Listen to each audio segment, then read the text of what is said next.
कौन आपण मैंने जानते महाप्रभु भोला बाबा एमती गोटे दिव्य अपूर्व सुंदर स्टाचुटे कौ जगार अवस्थित अच्छी तो जगह विषय जानापी भिडियो कंटिन्यू लास्ट पर्यंत वाच करूँ।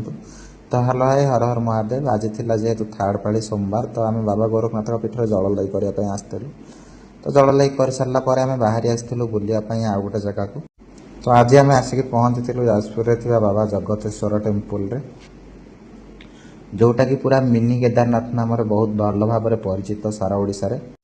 तो एठी आसी पहुँची देखिलु एठाकार परिवेश और लोक मैंने बहुत भल बहुत बढ़िया भी लगे आमको आसिक एठाकू। तो देखिपे मंदिर आकृति जेहेतु केदारनाथ आकृतिर बनाई तो से मिनी केदारनाथ रूप में परिचित। मंदिर भीतर बाहर चतुर्पार्श्व सबुआड़ पूरा बहुत बढ़िया भाव प्राकृतिक सौंदर्य पूरा परिपूर्ण थिला।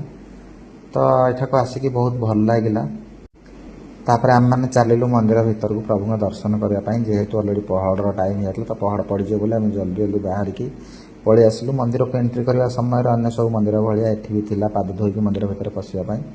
तो पाद धोईकी मंदिर भीतर पशिलु देखिपे ये नंदी महाप्रभुंकर स्थान एटा। तो मंदिर भीतर पशिया पूर्व जमीक नंदी महाप्रभु को प्रणाम करके मंदिर भीतर को पशिया पड़ता है। देन आम मंदिर भीतर पशिकी ठाकुर दर्शन बहुत बढ़िया से करूँ। तो देखिपे मंदिर बाबा दर्शन आम केते बढ़िया से करूँ।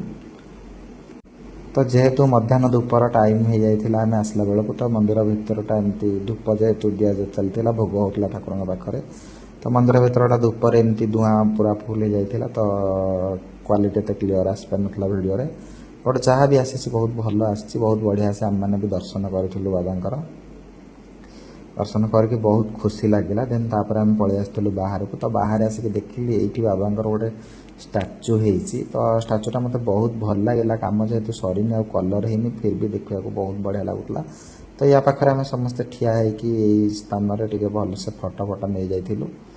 देन तापर पलि आसलु एपटे गोटे महावीर मंदिर थिला सिद्ध महावीर देखिपे फ्रंट केमती जय श्रीराम लिखाई।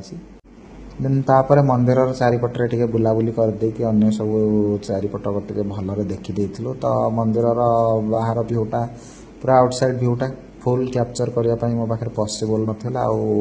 जेहेतु पानी ढाली आम आसलु तो एमती किसी पेसेंस नाला बेसी किसी बुलाबुली करके वीडियो कैप्चर करने। तो जी पॉसिबल है मुझे ट्राए कर। देन तापर ये बाबा जगतेश्वर पाखु जो मैंने पानी नहीं आसती ये पानी से ढालिकी मानसिक डोर बांधिकी जाती। तो तापर ये गोटे थिला बाबा स्टाचू जो समस्ते ठिया होकर फटो उठाते। तो ये आज